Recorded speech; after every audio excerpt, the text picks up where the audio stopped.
बंदी छोड़ सतगुरु रामपाल जी परमेश्वर जी की जय हो।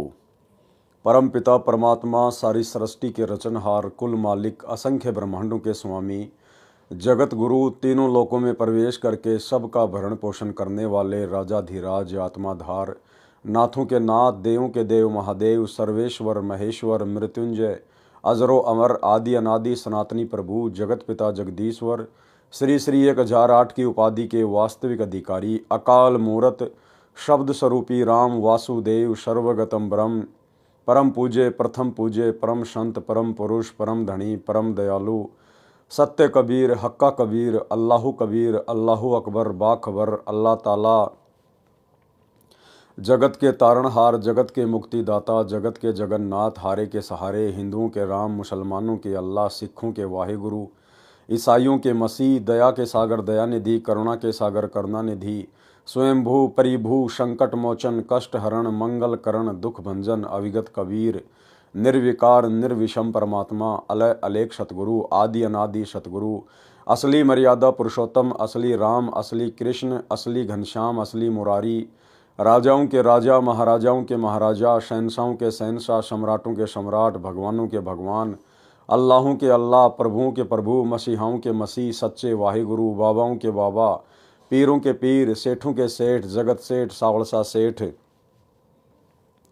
सर्वगुण संपन्न अनंत कोटि कलाओं के स्वामी अनंत कोटि ब्रह्मांडों के नायक योगियों में महायोगी ध्यानियों में महाध्यानी सिद्धों में परम सिद्ध ज्ञानियों में तत्वज्ञानी ब्रह्म ज्ञानी महाज्ञानी परम ज्ञानी सर्वश्रेष्ठ ज्ञानी विज्ञानी युवा कबीर समृत कबीर असमवात अमित ओजा सच्चे रहनुमा करीम अल्लाह सुबहान अल्लाह दुनिया के अंतिम पैगंबर 8 सितंबर 1951 से गांव धनाना जिला सोनीपत हरियाणा भारतवर्ष की पावन भूमि पे प्रकट रियल कल की भगवान श्री नारायण साकार हरि श्री बाबा साहेब शब्द स्वरूपी राम संत श्रोमणी सतगुरु रामपाल जी परमेश्वर जी के चरण कमल में साध संगति से जुड़े हुए आपुरम सभी देश विदेश से सत्सेवक भाई बहनों का अनंत कोटि दंडवत प्रणाम। सत्साई भाई और बहनों, दया पूज्य गुरुदेव भगवान की सतगुरु रामपाल जी परमेश्वर जी की सारी सृष्टि के रचनहार की भाई और बहनों, इस कलयुग की बिचली पीढ़ी में साध संगति से जुड़कर गुरुदेव भगवान के विशेष आशीर्वाद से आप और हम सभी सत्सेवक आत्माएं अपनी आत्मा के कल्याणार्थ हेतु भक्ति मार्ग पर मोक्ष प्राप्ति के लिए निरंतर आगे की ओर बढ़ रहे हैं। भाई और बहनों, पूज्य गुरुदेव भगवान की आप और हम सभी आत्माओं पर विशेष कृपा है, रजा है, जो गुरुदेव ने हमें भक्ति मार्ग के ट्रेनिंग सेंटर साध संगति से जोड़ा हुआ है। साध संगति से जुड़कर हमें भक्ति मार्ग से संबंधित गहरी गहरी जानकारियां प्राप्त हो रही हैं। आप और हमारा विश्वास अपने ही गुरु को इष्ट मानकर दिन प्रतिदिन उनके चरणों में बढ़ता ही जा रहा है।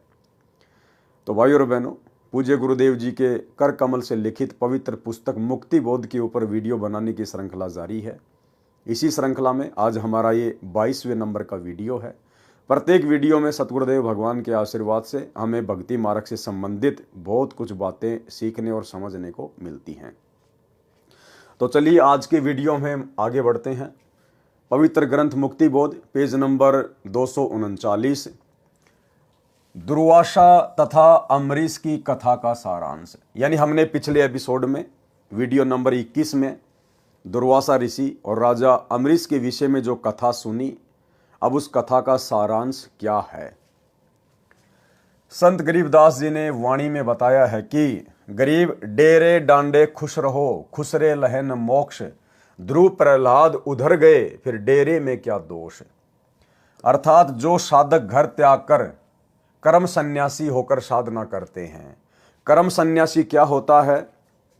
जो हर प्रकार के काम धंधों से सामाजिक और पारिवारिक जिम्मेदारियों से अपने आप को मुक्त मान लेता है, जो एकांत में जाके साधना करता है, उसको कहते हैं कर्म सन्यासी।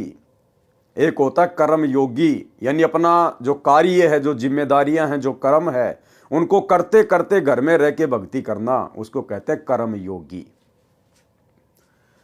जो साधक घर त्याग कर कर्म सन्यासी होकर साधना करते हैं, ब्रह्मचारी रहे हैं तथा वन में ही निवास करते हैं, वे मानते हैं कि परमात्मा ऐसे ही प्राप्त होता है।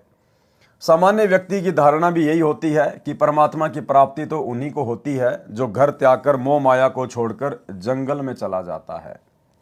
इसका समाधान इस वाणी में संत गरीबदास जी ने किया है। कहा है कि अपने डेरे यानी घर, डांडे यानी घेर वह स्थान होता था जिसमें किसान लोग पशु बांधते थे तथा उसमें केवल पुरुष निवास करते थे।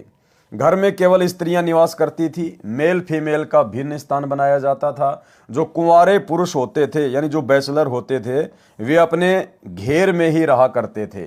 जो विवाहित होते थे यानी जो मैरिड होते थे वे ही रात्रि में अपनी पत्नियों के पास जा सकते थे। इसलिए कहा है कि अपने घर या घेर में खुशी के साथ रहो। यदि ब्रह्मचारी जीवन बिताने मात्र से मुक्ति मिले तो खुसरे यानी हिजड़े मुक्त क्यों नहीं होते जो जन्मजात ब्रह्मचारी हैं। आप ये भी मानते हो कि ध्रुव तथा प्रहलाद दोनों भक्तों का उद्धार हो गया, वे पार हो गए, उनकी मुक्ति हो गई। ये दोनों भगत घर में रहे, विवाह करवाया, बच्चे उत्पन्न किए और मुक्ति भी पाई। देखो भाई और बहनों, यहां परमात्मा ये बातें जगत वाले भाई बहनों को समझाने की दृष्टि से लिख रहे हैं कि ध्रुव प्रहलाद पार हो गए आप लोगों के अनुसार। लेकिन वास्तव में ध्रुव प्रहलाद पूर्ण मोक्ष प्राप्त नहीं कर पाए हैं। पूर्ण मोक्ष प्राप्ति के लिए कर्म सन्यासी बनना जरूरी नहीं है।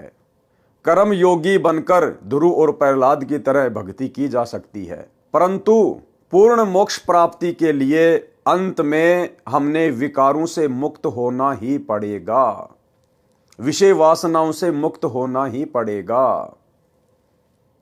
भले आपने रमेणी कर ली, शादी कर ली, आपने अपना परिवार बसा लिया, लेकिन पति पत्नी कर्म करते करते आप जी कभी भी मोक्ष प्राप्त नहीं कर सकते। आपने वो कर्म त्यागना पड़ेगा, विषय वासनाओं को त्यागना पड़ेगा यदि आपने पूर्ण मोक्ष प्राप्त करना है तो। ध्रुव प्रहलाद केवल इतने पार हुए हैं कि उन्हें फिर से जन्म लेना पड़ेगा। वो घर पर रहे, उन्होंने शादी की, विवाह किया, बाल बच्चे उत्पन्न किए, लेकिन उनको सच्चा सतगुरु प्राप्त नहीं था, उनको भक्ति का पूर्ण मार्ग प्राप्त नहीं था, जिस कारण से वो आत्माएं पूर्ण मोक्ष प्राप्त नहीं कर पाई। लेकिन परमेश्वर गुरुदेव भगवान हमें जो समझा रहे हैं, उनके कहने का मतलब ये है कि यदि आपकी भक्ति सच्ची है, आपका सतगुरु सच्चा है, मोक्ष मार्ग आपको पूरा प्राप्त है, तो आपने कहीं भी धक्के खाने की जरूरत नहीं है, कर्म सन्यासी बनने की जरूरत नहीं है, किसी अखाड़े में जाने की, किसी आश्रम में जाने की या जंगल में जाकर भक्ति करने की जरूरत नहीं है। आप अपने घर में रहिए, कर्म योगी बनिए, लेकिन विकारों से मुक्ति प्राप्त कीजिए। जो बुराइयां हैं उनको छोड़िए, जो विषय विकार हैं आप उनको छोड़िए। परिवार छोड़ने की जरूरत नहीं है, औरत को छोड़ने की जरूरत नहीं है, बच्चे छोड़ने की जरूरत नहीं है। परिवार में रहकर ज्ञान को आधार बनाकर विकारों को छोड़ने की आवश्यकता है, तब जाकर आपका पूर्ण मोक्ष होगा। अन्यथा शादी करके बाल बच्चे पैदा करने वाले और अंत में उन्हीं बाल बच्चों में रहने वाले और विषय वासनाओं में बने रहने वाले ध्रुव प्रहलाद का अभी तक मोक्ष नहीं हुआ है। उनको तो अभी बारंबार जन्म लेने पड़ेंगे। प्रहलाद का पुत्र बैलोचन था, बैलोचन का पुत्र राजा बलि था, जिसने अश्वमेध यज्ञ की थी। परमात्मा बावना यानी ठिगना रूप बनाकर भिक्षा लेने गए थे। परमात्मा कबीर जी द्वारा बताई सत्य साधना बिना मोक्ष नहीं होता। परमात्मा कबीर जी के द्वारा बताई गई सत्य साधना के बिना मोक्ष नहीं होता।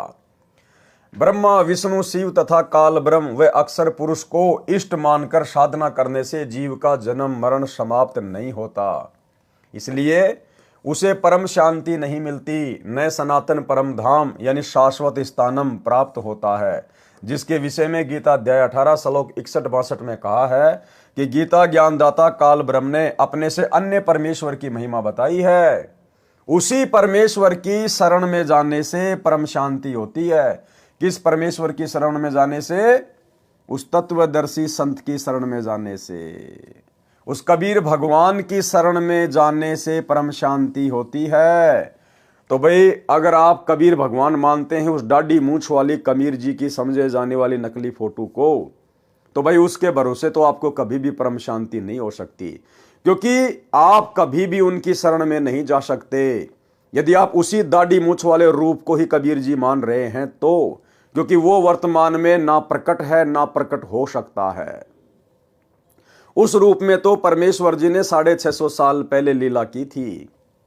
अब वर्तमान में आपको वो दाढ़ी मूछ वाला कबीर देखने को नहीं मिलेगा, जबकि गीता ज्ञानदाता कहता है कि उसकी शरण में जाने से परम शांति मिलेगी, मोक्ष मिलेगा। शरण का मतलब उससे नाम दीक्षा लेकर भक्ति करने से। तो उस दाढ़ी मूछ वाले कबीर के भरोसे तो आप जी भाई साहब कभी भी सतलोक नहीं जा सकते, यदि आप उस दाढ़ी मूछ वाले रूप को ही कबीर जी मानते हैं तो। लेकिन इसके बावजूद आज हमें शरण प्राप्त हो चुकी है हमारे पूज्य गुरुदेव भगवान की। ये वही कबीर परमेश्वर हैं जो 650 साल पहले हम जिस फोटो में जो रूप देखते हैं दाढ़ी मूछ वाला, उस रूप में इन्हीं परमेश्वर ने, सतगुरु रामपाल जी भगवान ने वो लीला की थी। आज पुनः वही कबीर परमात्मा गुरुदेव के रूप में धरती पे प्रकट है। इसलिए आज इनकी शरण में आने से हम परम शांति प्राप्त कर सकते हैं। ये है वो तत्वदर्शी संत। उसी परमेश्वर की शरण में जाने से परम शांति होती है तथा अमर लोक यानी सतलोक प्राप्त होता है। उदाहरण, राजा अम्बरीश श्री विष्णु जी के अच्छे भगत थे, घर में रहते थे, बाल बच्चेदार थे। उनकी भक्ति की शक्ति के सामने कर्म सन्यासी दुर्वासा ऋषि भी हार गया था। चरण पकड़कर अपनी जीवन रक्षा की भीख मांगी थी। वही अम्बरीश वाली आत्मा त्रेता युग में राजा जनक हुए, जो घर में रहते थे तथा विवाहित थे, सीता जी के पिता थे। उनकी भक्ति के सामने कर्म सन्यासी वनवासी ऋषि सुखदेव, पुत्र ऋषि कृष्ण दैपायन यानी वेद व्यास ने हार मानी और दीक्षा लेकर राजा को गुरु बनाकर स्वर्ग जाने की व्यवस्था की।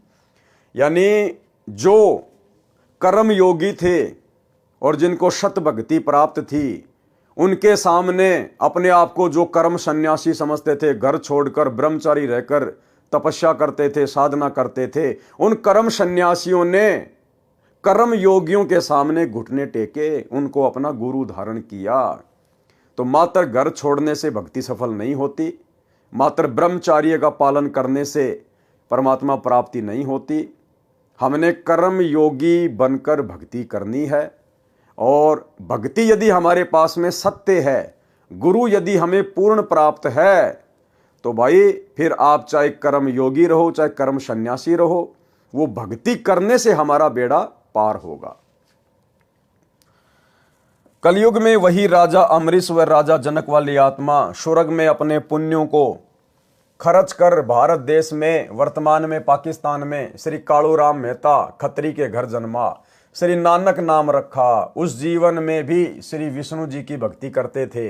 परमेश्वर कबीर जी उनको बेई नदी के किनारे मिले, यथार्थ आध्यात्मिक ज्ञान बताया, सतलोक लेकर गए, अपनी यथार्थ स्थिति तथा शक्ति से परिचित करवाया, ब्रह्मा विष्णु तथा शिव व ब्रह्म का अस्तित्व दिखाया, फिर वापस छोड़ा। तब श्री नानक जी ने काशी यानी बनारस शहर में जाकर कबीर सतगुरु से सतनाम की दीक्षा लेकर जन्म मरण से छुटकारा पाया, परम शांति प्राप्त की, सनातन परम धाम यानी सचखंड प्राप्त किया। भाई और बहनों, ये जो लेख हैं, ये लेख परमात्मा जगत वाले भाई बहनों के हिसाब से लिख रहे हैं, क्योंकि इन पुस्तकों को आने वाले समय में पूरा विश्व पढ़ेगा। तो किसी को कोई शंका ना हो जाए कि कबीर परमात्मा की भक्ति से मोक्ष नहीं होता। लेकिन जब हम उनकी शरण में आ जाएंगे, यानी जब हम पूज्य गुरुदेव जी की शरण में आ जाएंगे और हम इनके तत्व ज्ञान को समझने लग जाएंगे, तो हमारी नजर में ये लेख कुछ अलग ही अर्थ लेकर आएगा। यानी गुरुदेव भगवान ने बताया कि वे समान रूप से सबके लिए सत्संग करते हैं और जिसकी जैसी बुद्धि विकसित होती है वो उसी प्रकार से सत्संग को पकड़ लेता है। तो सामान्य तौर पर तो परमात्मा ने जगत वालों के लिए लिख दिया कि कबीर परमात्मा की शरण में आकर नानक जी ने पूर्ण मोक्ष प्राप्त किया, जन्म मरण से मुक्त हो गए। लेकिन इन्हीं वाणियों को अब आप और हम दूसरे तरीके से समझेंगे कि वास्तव में गुरुदेव ये लेख किस आधार से लिख रहे हैं और किस आत्मा को क्या समझाना चाहते हैं। रियल में गुरुदेव भगवान ने बता दिया कि ये वर्तमान बिचली पीढ़ी का समय मोक्ष प्राप्ति का समय है। आज से पहले परमात्मा ने किसी को भी पूर्ण मोक्ष की प्राप्ति नहीं करवाई। जितनी भी महान महान आत्माएं हैं, नानक जी से लेकर धर्मदास, पंडित रामानंद जी, मीराबाई जी, अर्जुन सरजुन, ये सभी आत्माएं वर्तमान में पुनः मानव जन्म लेंगी। कुछ आत्माएं ले चुकी हैं। और नानक जी ये भी 64 लाख में थे और 64 के 64 लाख काशी में फैल हो गए थे। और गुरुदेव ने 74 नंबर का जो विशेष संदेश है हिसार जेल से आया हुआ, उसमें बिल्कुल क्लियर कर दिया है कि नानक जी को वर्तमान में मनुष्य जन्म मिल चुका है। आपको कल के 21 नंबर के पार्ट में भी वो क्लिप दिखाई थी, सुनाई थी, एक बार फिर से सुन लीजिए। परमेश्वर ने नानक जी के सभी जन्मों का उल्लेख किया है कि सतयुग में राजा अमरीश था, त्रेता में राजा जनक बना और फिर बाबा नानक के रूप में जन्मा। और अगर अब उसको नाम नहीं मिलता, परमात्मा की शरण में नहीं आता, तो फिर 84 में जाता। तो इस सत्संग को ध्यान से सुनिए, आपको क्लियर हो जाएगा कि वर्तमान में नानक वाली आत्मा सतगुरु रामपाल जी की शरण में आ चुकी है और उपदेश लेकर अपनी सत भक्ति कर रही है। सुनिए। 3 लोक का राज जय जीव को कोई दे, लाख बधाई क्या करे जय नहीं नाम थे नहीं। जैसे राजा अमरीश राजा थे और वो भक्ति ना करी जो करनी चाहिए थी, मर गया, राज छूट गया। कोई पुण्य शेष रह रहे थे, फिर राजा जनक बन गया, भक्ति से फिर बाबा नानक बन गया। अरीब जब नाम ना मिलता तो 84 में जाते और फिर ये जीवन भी ऐसे नष्ट हो जाता। अरीब जब नाम ना मिलता तो 84 में जाते और फिर ये जीवन भी ऐसे नष्ट हो जाता।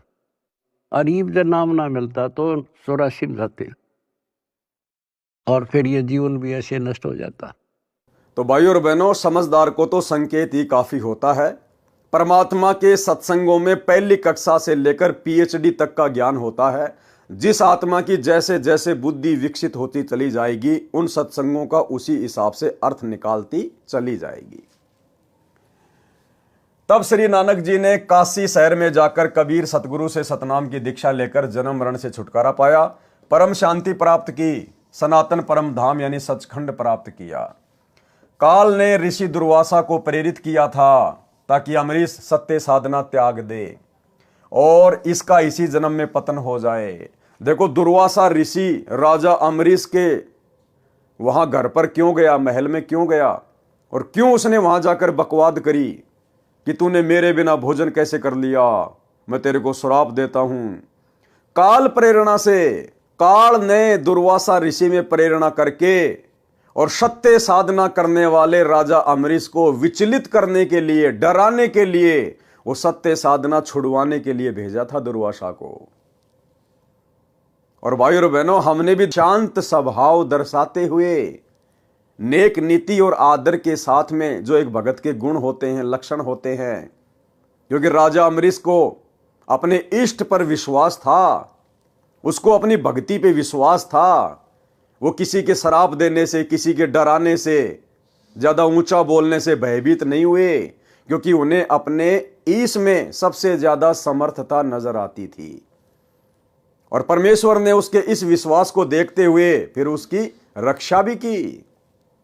तो इसी प्रकार भाइयों और बहनों, वर्तमान में हमने भी हर प्रकार से लोक लाज से संघर्ष करना है, घर परिवार और समाज वालों से संघर्ष करना है। लड़ना नहीं, झगड़ना नहीं, विचलित नहीं होना, अपना आपा नहीं खोना, जोश में आकर होश नहीं खोना।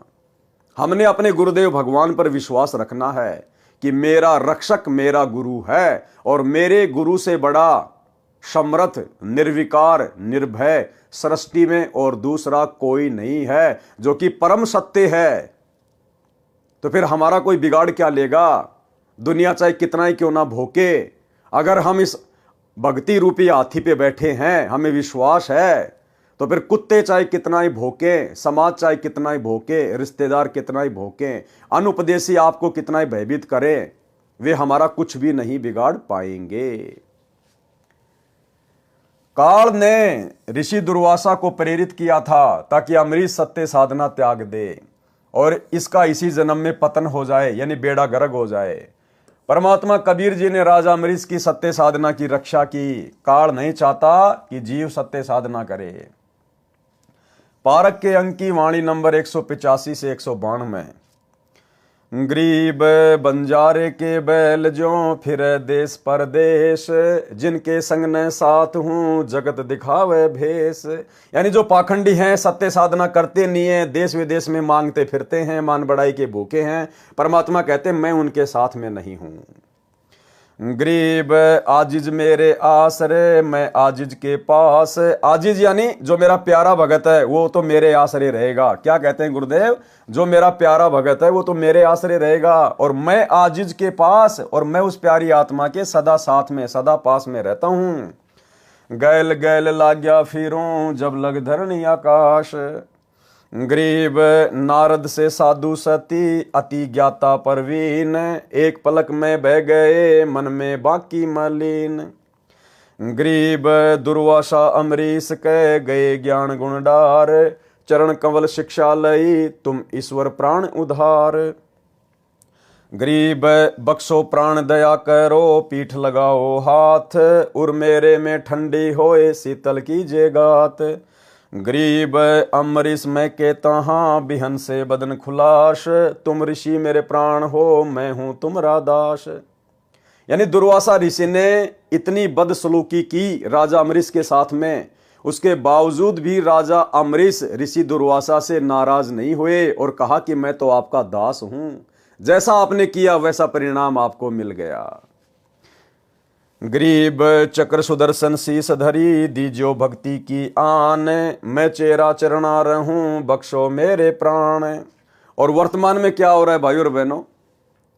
वर्तमान में भगत ये तत्व ज्ञान लेकर, छोटी छोटी बातों को लेकर एक दूसरे के साथ में इस कदर राग द्वेष ईर्ष्या में उलझे पड़े हैं कि पता नहीं जैसे कोई मेरे जन्म जन्मों का शत्रु है, जन्म जन्मों का शत्रु। अरे भैया, अगर आप किसी भगत के विचारों से सहमत नहीं हैं, अगर किसी भगत ने आपके साथ में धोखा कर दिया, छल कपट कर दिया, तो भैया आप उस भगत को छोड़िए ना। आप परमात्मा की मर्यादाओं को क्यों तोड़ रहे हैं? आप परमात्मा के सत्संग रूपी विधान के खिलाफ क्यों उसके साथ ऐसा व्यवहार कर रहे हैं? अगर आपको लगता है कि इस भगत से मेरे विचार मेल नहीं खाते हैं, तो उस भगत से बातचीत बंद कर दीजिए, मिलना जुलना बंद कर दीजिए। फिर लग जाएंगे उसके पीछे काले कुत्ते की तरह मोबाइल में वीडियो बनाने में, पंपलेट बनाने में, वो ऐसा ये ऐसा, वो ठग है, वो ये है, फिर अपने और ज्यादा वो क्रम फोड़ता है। राजा अमरीश से शिक्षा लेनी चाहिए ऐसे बुद्धिहीन भक्तों को। अरे दुर्वासा ऋषि ने तो राजा अम्बरीश को मारने के लिए चक्र सुदर्शन छोड़ दिया था, उसके बावजूद भी राजा अम्बरीश ने उसको यही कहा कि मैं तो आपका दास हूं, आप तो मेरे लिए आदरणीय हैं, आपको तो केवल आपके कर्म मिले हैं, मैं क्या कर सकता हूं इसमें। यानी राजा अम्बरीश ने अपने मन में दुर्वासा ऋषि के प्रति कोई वैर भाव पैदा नहीं किया।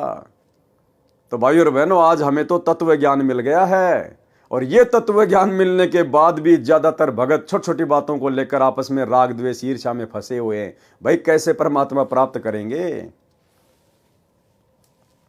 गरीब चक्र सुदर्शन पकड़ कर अमरीश बैठाए, दुर्वासा पर मेहर करी चलो भक्ति के भाई। सरलार्थ, परमात्मा ने कहा है कि मेरा सिद्धांत है कि जो हरियाई गाय की तरह इधर उधर दुनिया को ठगते फिरते हैं, मैं उनके साथ नहीं हूं। क्या विधान बताया गुरुदेव ने? कि मेरा विधान है कि जो हरियाई गाय की तरह इधर उधर भटकते रहते हैं, दुनिया को ठगते रहते हैं। हरियाई गाय क्या होती है? हरियाई गाय उसको कहते हैं जो फसल खाने के लिए कभी किसी के खेत में चली जाए, कभी किसी के खेत में चली जाए, एक जगह वो टिकती नहीं है। और उस हरियाई गाय के गले में एक लकड़ी बांध दिया करते थे मोटी सी, ताकि वो ज्यादा तेज ना दौड़ सके, इधर उधर ना जा सके। अगर वो ज्यादा चलेगी तो लकड़ी उसके घुटनों पे लगती थी। तो हरियाई गाय की तरह परमात्मा कहते हैं जो भगत इधर उधर भटकते हैं, जैसे इन सतलोक आश्रमों में, क्योंकि आज हमारे गुरुदेव भगवान तो बैठे हुए हिसार जेल में, और संगत 90% संगत उस हरियाई गाय की तरह लड्डू जलेबी बर्फी के चक्कर में, जैसे वो गाय हरा हरा चारा चरने के चक्कर में दूसरों के खेतों में दौड़ा करती थी। ठीक इसी प्रकार वर्तमान में हमारे भगत भाई बहन जो साध संगति से नहीं जुड़े हुए हैं, जो गुरुदेव के ज्ञान को आधार बनाकर भक्ति नहीं कर रहे हैं, उस हरियाई गाय की तरह कभी सतलोक आश्रम धनाना में, कभी सतलोक आश्रम सोजत में, कभी सतलोक आश्रम शामली में लड्डू जलेबी बर्फी के चक्कर में भटकते रहते हैं, भटकते ही रहते हैं। तो परमात्मा कहते हैं ऐसे भक्तों के साथ मैं नहीं रहता। अरे भैया, ऐसी भक्ति करो, ऐसे भाव पैदा करो, मर्यादाओं में रहो कि मजबूरन परमात्मा ने आपके पास आना पड़े। चलो इन आश्रमों में अगर गुरुदेव भगवान होते फिर तो आप चाहे लाख बार जाओ, लेकिन आपको अच्छे से पता है कि गुरुदेव भगवान शरीर रूप में हिसार जेल में बैठे हैं और शब्द रूप में तो वे हर जगह हैं, आपके घर पर भी हैं। अगर आप मर्यादित हैं तो, शत भक्ति कर रहे हैं तो फिर आपको हरियाई गाय की तरह इन आश्रमों में धक्के खाने की, लाडू जलेबी बर्फी के चक्कर में क्या आवश्यकता पड़ गई। परमात्मा ने कहा है कि मेरा सिद्धांत है कि जो हरियाई गाय की तरह इधर उधर दुनिया को ठगते फिरते हैं, मैं उनके साथ नहीं हूं। वे जगत में साधु वेश बनाकर प्रभावित करके काल जाल में डालते हैं। यानी परमात्मा हमें सांसारिक तौर पर जो नकली पाखंडी धर्मगुरु हैं उनके लिए भी समझा रहे हैं, और भक्ति मार्ग में भी आप और हमने ज्ञान को आधार बनाकर इन शब्दों का अर्थ समझना पड़ेगा। ये नहीं है कि परमात्मा केवल एक ही चीज पे टारगेट करते हैं, परमेश्वर एक तीर से अनेकों शिकार करते हैं। तो इस भक्ति में आने के बाद भी जो हरियाई गाय की तरह जिनकी आदत बनी हुई है, उन भाई बहनों के लिए भी परमात्मा का संकेत है। जो मेरा आजीज यानी प्रिय भगत है, मैं उसके सदा साथ रहता हूं, उसके पीछे पीछे लगा रहता हूं जब तक धरती आकाश है। तो फिर हमने आज गुरुजी की गैर हाजिरी में इन सतलोक आश्रमों में धक्के खाने की क्या जरूरत है, जब परमात्मा कह रहे कि गैल गैल लाग्या फिरूं जब तक धरती आकाश, जो जन मेरी शरण है ताका हूं मैं दास। तो आप तो गुरुजी की शरण में है ना, आपने तो नाम ले लिया ना, फिर गुरुजी की गैर हाजिरी में आप इन आश्रमों में क्यों भटक रहे हैं भाई। परमात्मा तो कह रहे हैं ऐसी आत्माओं के तो मैं पीछे पीछे भटकता हूं, और आप लोग सतगुरु मिलने के बाद, उनकी शरण मिलने के बाद, और आपको पता है कि गुरुजी आश्रमों में नहीं है, उसके बावजूद भी आप हरियाई गाय की तरह वहां भटक रहे हैं, धक्के खा रहे हैं, तो वहां परमात्मा नहीं मिलने वाला। इस विधि से भगवान नहीं मिलने वाला। परमात्मा तो कहते हैं अगर तू भक्ति करेगा, मर्यादा में रहेगा, तो मैं तेरे पीछे पीछे भटकूंगा, 24 घंटे छाया की तरह मैं तेरे साथ में रहूंगा। बताओ फिर भगत को भटकने की जरूरत क्या है। जो मेरा आजीज यानी प्रिय भगत है, मैं उसके सदा साथ रहता हूं, गेल गेल यानी पीछे पीछे लगा रहता हूं जब तक धरती तथा आकाश है। इसलिए हम सत्सेवक भाई बहन मर्यादाओं पर ज्यादा जोर देते हैं, गुरु को प्रसन्न करने की तरफ ज्यादा ध्यान देते हैं, ताकि हमें कहीं भटकने की जरूरत ना पड़े और पल पल सतगुरु हमारे साथ में शब्द रूप में रहे। नारद जी साधना करने वन में गए थे, 12 वर्ष साधना करके लौटे तो अपने पिता ब्रह्मा से कहा कि मैंने अपनी इंद्रियों पर काबू पा लिया है।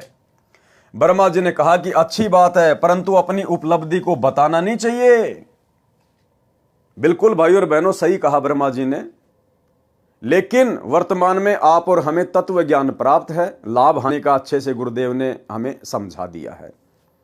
इसलिए यदि हमें किसी प्रकार की कोई उपलब्धि हो भी जाती है, यदि हम अपने विषय विकारों पर कंट्रोल प्राप्त कर भी लेते हैं, तो पहली बात तो हमें अंदर से पता है कि ये मेरे बस की बात नहीं थी, ये मेरे गुरुदेव भगवान के आशीर्वाद से ऐसा संभव हुआ है, और गुरुदेव भगवान ने ऐसा इसलिए किया ताकि मैं शांति से भक्ति कर सकूं। तो विषय विकारों पर कंट्रोल करने के बाद जो आत्मीय आनंद, जो शांति हम इस भक्ति मार्ग पर महसूस कर रहे हैं, प्राप्त कर रहे हैं, उस मकसद से तो हम दूसरे भगत भाई बहनों को समझा सकते हैं कि भाई देखो, वास्तव में भक्ति का आनंद तो उसी समय है जब हम विषय विकारों से दूर हट जाएंगे, और भाई इनके हटे बिना बात बनेगी नहीं। और भाई दास के ऊपर भी गुरुदेव भगवान की विशेष मेहर हुई है, परमात्मा ने इन विषय विकारों से दास को भी दूर कर दिया है भक्ति के लिए। तो इस प्रकार से तो हम समझा सकते हैं, दूसरों को बता सकते हैं, उनको भी अच्छे कर्मों के लिए प्रेरित करने के लिए। और एक होता है कि मैंने विषय विकारों पे विजय प्राप्त कर ली, हाँ मैंने अपनी पत्नी को अपनी बहन बना लिया, अब मैं काल के जाल में नहीं फंसने वाला, तो वो जरूर फंसेगा, क्योंकि वो अहंकार में बोल रहा है। तो इस मकसद से ब्रह्मा जी ने अपने पुत्र नारद को कहा था कि बेटा किसी और के सामने जिक्र मत करना, परंतु अपनी उपलब्धि को बताना नहीं चाहिए। आप श्री विष्णु जी से तो ये बात बिल्कुल ना कहना। नारद जी तो उमंग से भरा था, श्री विष्णु जी के पास गए, उनको अपनी साधना की सफलता बताई। अब बताओ, ये देवी देवता भाई और बहनों, आप और हमारे से भी नैतिक ज्ञान में नीचे गिरे हुए हैं। ब्रह्मा जी का बेटा नारद, और जब नारद ने अपनी उपलब्धि अपने पिता को बताई तो ब्रह्मा जी ने आदेश दिया कि बेटा विष्णु को तो विशेष तौर पर मत बताना, तेरे चाचा को तो बिल्कुल ही मत बताना। इसके बावजूद नारद जी सबसे पहले विष्णु जी के पास गए और सारी बात बता दी। तो कहां ये अपने बाप की बातें मानते हैं। तो भाई और बहनों, ऐसा का ऐसा लफड़ा, ऐसा का ऐसा झगड़ा ऊपर के लोकों में है। ऊपर कुछ भी विशेष नहीं है, यहां से भी ज्यादा आग लगी हुई है। परंतु अपनी उपलब्धि को बताना नहीं चाहिए। आप श्री विष्णु जी से तो ये बात बिल्कुल ना कहना। नारद जी तो उमंग में भरा था, श्री विष्णु जी के पास गए, उनको अपनी साधना की सफलता बताई। यानी अपने बाप की बात नारद जी ने नहीं मानी कि मैंने अपनी इंद्रियों पर काबू पा लिया है। यह कहकर कुछ देर बाद चल पड़े। श्री विष्णु जी ने एक मायावी शहर बनाया। किस विष्णु ने बनाया? इस विष्णु ने बनाया, सतगुरु रामपाल जी भगवान ने बनाया। तीनों लोकों में प्रवेश करके जो सबका पालन पोषण करते हैं, उस विष्णु भगवान ने, सतगुरु रामपाल जी ने, कबीर परमात्मा ने बनाया। श्री विष्णु जी ने एक मायावी शहर बनाया, क्योंकि भाई और बहनों, ये मायावी शहर नहीं बना सकते, क्योंकि ये केवल मैनेजर हैं, नौकर हैं, व्यवस्था संभालते हैं। और मैनेजर कभी भी फैक्ट्री नहीं खोल सकता, कंपनी नहीं खोल सकता, वो तो मालिक खोलता है, मैनेजर केवल व्यवस्था देखता है। श्री विष्णु जी ने एक मायावी शहर बसाया, उसमें राजा की लड़की का विवाह का स्वयंवर रचा। मनमोहक माहौल था। नारद ने सुने विवाह के गीत। नारद विवाह कराने के लिए अत्यधिक प्रेरित हुआ। अब बताओ, अपने पिता के पास तो जाके ढोल पीट रहा था, विष्णु के पास जाके ढोल पीट रहा था कि मैंने कामदेव पर विजय प्राप्त कर ली। और जैसे ही वहां शादी का माहौल देखा, तुरंत मन में उमंग पैदा हो गई शादी करवाने की। रूप के लिए, यानी अच्छी शक्ल प्राप्त करने के लिए, ताकि लड़की जल्दी प्रसन्न हो जाए और मेरे गले में वरमाला डाल दे। रूप के लिए भगवान विष्णु से उसका रूप मांगा। भगवान ने बंदर का मुख नारद को लगा दिया। लड़की ने श्री विष्णु जी को वरमाला डाल दी जो स्वयंवर में आया था। नारद को पता चला कि मेरे साथ विष्णु ने धोखा किया है, तो श्राप दे दिया कि आप भी मेरे की तरह एक जीवन स्त्री के लिए तड़फ तड़फ कर मरोगे। श्री रामचंद्र के रूप में विष्णु जी का जन्म अयोध्या के राजा दशरथ के घर हुआ। फिर वनवास हुआ। सीता पत्नी श्री राम भी वन में साथ गई। सीता का अपहरण हुआ। श्री राम ने सारा जीवन पत्नी के वियोग में बिताया। अब बताओ, ये ब्रह्मा विष्णु महेश काहे के समर्थ हैं, काहे के भगवान है ये। अरे भगवान के ऊपर किसी का श्राप काम करेगा क्या? जबकि अपने भतीजे का श्राप श्री विष्णु जी के ऊपर काम कर गया। ब्रह्मा विष्णु महेश तीनों भाई हैं। सबसे बड़ा ब्रह्मा, उससे छोटा विष्णु, उससे छोटा शंकर। और नारद जी ब्रह्मा जी का बेटा, यानी नारद जी विष्णु जी के कौन हुए? भतीजे। अब बताओ, नारद जी ने श्राप दे दिया और विष्णु जी उस श्राप को भोगने के लिए धरती पे आ गया रामचंद्र रूप में। तो ये काहे के समर्थ हैं? ये काहे के समर्थ है जो भगवान अपने भतीजे का दिया हुआ श्राप नहीं काट पाया? वो बताओ, आप और हमारे वो कर्म कहां से काट देगा? तो भाई और बहनों, इन कथाओं से साबित होता है, लेकिन ये कथा आज से पहले हमारे को समझ में नहीं आ रही थी, क्योंकि हमें सतगुरु प्राप्त नहीं था। सतगुरु ने हमारा ज्ञान योग नहीं खोला था। अब गुरुदेव भगवान ने अपनी शरण में लेकर हमें वो बुद्धि दी है, वो तत्व ज्ञान दिया है। अब उनके आशीर्वाद से हम इन चीजों को समझ पा रहे हैं, कौन कितना पानी में है, कौन कितना समर्थ है। पारक के अंक की वाणी नंबर 193 से 194। गरीब गण गंधर्व और मुनि जन 33 तत्व सार, अपने जन के कारण उतरे बारंबार। गरीब अनंत कोटि अवतार हैं, नोचित वे बुद्धि नाश, खाली खेल खलक में 6 ऋतु 12 मास। सरलार्थ, जितने भी देव गण मुनिजन 33 करोड़ देवता हैं, ये परमात्मा की भक्ति करके इस पद को प्राप्त हुए हैं। यदि इनके साथ भी कोई शरारत करके हानि पहुंचाता है, तो उसकी रक्षा के लिए भी परमात्मा कबीर जी ही सहायता करने के लिए ऊपर से आते हैं।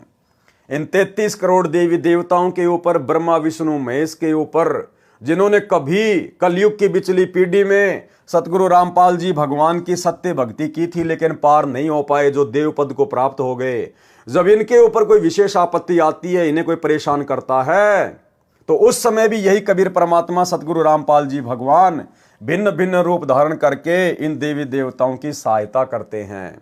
जैसे राम रावण युद्ध में रामचंद्र जी की विशेष आत्मिक पुकार पर जब रोने लग गया कि ये भगवान, ये राक्षस तो मर ही नहीं रहा, तब यही कबीर परमात्मा सतगुरु रामपाल जी भगवान आए और सूक्ष्म रूप बनाकर रावण की नाभि में तीर मारा। यदि इनके साथ भी कोई शरारत करके हानि पहुंचाता है तो उसकी रक्षा के लिए भी परमात्मा कबीर जी ही सहायता करने ऊपर से आते हैं, अवतरित होते हैं, अवतार धारण करते हैं। वे परमात्मा अपने जन यानी भगत जन के कारण बार बार अवतार लेते हैं। जैसे प्रहलाद भगत की रक्षा के लिए नरसिंह रूप धारण करके अचानक आए और अपना कार्य करके चले गए, यानी वो परमात्मा इनकी रक्षा के लिए या भक्ति मार्ग को चलाने के लिए सतलोक से किसी आत्मा को नहीं भेजता, बारंबार स्वयं ही अवतरित होता है, स्वयं ही अवतार धारण करता है। देखिए क्या लिखा है, तो उसकी रक्षा के लिए परमात्मा कबीर जी ही सहायता करने ऊपर से आते हैं, किसी को भेजते नहीं है सतलोक से, स्वयं ही ऊपर से आते हैं, अवतरित होते हैं, स्वयं ही अवतरित होते हैं, अवतार धारण करते हैं, स्वयं ही अवतार रूप में आते हैं। वे परमात्मा अपने जन यानी भगत जन के कारण बार बार अवतार लेते हैं। परमात्मा खुद ही बार बार अवतार लेते हैं, सतलोक से किसी को भेजते नहीं है। जैसे आज वर्तमान में सतलोक आश्रमों से जुड़े हुए हमारे भगत भाई बहनों को बहुत बड़ी गलतफहमी है कि सतगुरु रामपाल जी तो कबीर जी के भेजे हुए अवतार हैं, कबीर जी की भेजी हुई आत्मा है, कबीर जी के दास हैं। तो ये उनकी सबसे बड़ी गलतफहमी है। ये परमात्मा स्वयं ही अवतार धारण करके आता है, किसी को भेजता नहीं है, क्योंकि समर्थ ने किसी को भेजने की आवश्यकता नहीं है। जैसे प्रहलाद भगत की रक्षा के लिए नरसिंह रूप धारण करके अचानक आए और अपना कार्य करके चले गए। तत्व ज्ञानहीन प्रचारक जिनकी बुद्धि का नाश हो चुका है, वे केवल 9 अवतार मानते हैं। अरे मालिक तो संसार में 6 ऋतु 12 मास यानी सदा लीला करता रहता है। जैसे श्री नानक जी ने भी कहा है कि अंधुला नीच जाति परदेसी मेरा, छिन आवे तिल जावे और जाकी संगत नानक रहंदा क्यों कर मोंडा पावे। अर्थात जुलाहा जाति में प्रकट मेरा परदेसी परमात्मा कबीर एक पल में पृथ्वी पर दिखाई देता है, दूसरे क्षण में ऊपर सचखंड में होता है। बताओ फिर इनको अपना अवतार भेजने की जरूरत क्या है, किसी आत्मा को सतलोक से भेजने की जरूरत क्या है। एक पल में सतलोक में, एक पल में पृथ्वी पर। उस समर्थ परमात्मा कबीर जी की शरण में मैं नानक जी रहता हूं, उनकी था यानी उनका अंत कैसे पाया जा सकता है। भावार्थ है कि परमात्मा के तो अनंत अवतार हो चुके हैं, यानी अनंत बार परमात्मा इस पृथ्वी पर प्रकट हो चुके हैं। वह तो एक पल में पृथ्वी पर और दूसरे पल में सतलोक में आता जाता रहता है, यानी कभी भी प्रकट हो जाता है, कभी भी प्रकट हो जाता है, जैसे कि वर्तमान में प्रकट हैं। और हिसार जेल से जो विशेष संदेश नंबर 75 आया है अभी लेटेस्ट, इसमें गुरुजी ने बिल्कुल क्लियर कर दिया कि वो परमात्मा गरीबदास जी के समय प्रकट हुए और भाई वर्तमान में आपके सामने प्रकट है। पहचान सको तो पहचान लेना। सुनिए सत्संग। तो क्या बताते हैं, उत्तर दक्षिण पूर्व पश्चिम फिरता दाने दाने नो, और सर्व कला सतगुरु साहिब की हरि आए हरियाणे। गरीबदास जी के समय आए तेरी बारे भाई प्रगट सामने थारे, पहचाने जात पहचान लियो। गरीबदास जी के समय आए तेरी बारे भाई प्रगट सामने थारे, पहचाने जात पहचान लियो। गरीबदास जी के समय आए तेरी बारे भाई प्रगट सामने थारे, पहचाने जात पहचान लियो। तो भाई और बहनों, वर्तमान में कौन प्रकट है, कहां है परमात्मा? यदि आप दाढ़ी मूछ वाले कबीर जी को परमात्मा मानते हैं तो भाई उसके तो आपको दर्शन भी नहीं हो सकते वर्तमान में। फिर क्यों कह रहे हैं गुरु जी कि जो परमात्मा गरीबदास जी के सामने प्रकट हुए, गरीबदास जी के समय प्रकट हुए, वही परमात्मा आज भी प्रकट है तुम्हारी आंखों के सामने। पहचान सको तो पहचान लो। यानी गुरुदेव स्वयं के विषय में कह रहे हैं, स्वयं के विषय में, कि तुम्हारा गुरु स्वयं ही कबीर परमात्मा है। वही कबीर परमात्मा जो गरीबदास जी को मिला था जिंदा बाबा के रूप में, वही आज तुम्हें सतगुरु रामपाल जी के रूप में प्राप्त है, धरती पे प्रकट है। अब इससे बड़ा खुलकर परमात्मा और क्या प्रमाण देंगे। लेकिन उसके बावजूद भी भाई और बहनों, बुद्धिहीन भगत भाई बहन ये बात अपने हृदय में नहीं बैठा पाएंगे कि हमारे गुरुजी ही कबीर जी हैं। क्योंकि गुरुजी को ही कबीर जी मानने के लिए तो साध संगति से जुड़ना पड़ेगा। उस नकली दाढ़ी मूंछ वाले कबीर जी की फोटो को घर से बाहर निकालना पड़ेगा, अन्यथा आप कभी भी अपने गुरु को रियल कबीर नहीं मान सकते। और गुरु को रियल कबीर नहीं माना, प्रकट हुआ नहीं माना, तो आपका भाई मोक्ष नहीं हो सकता।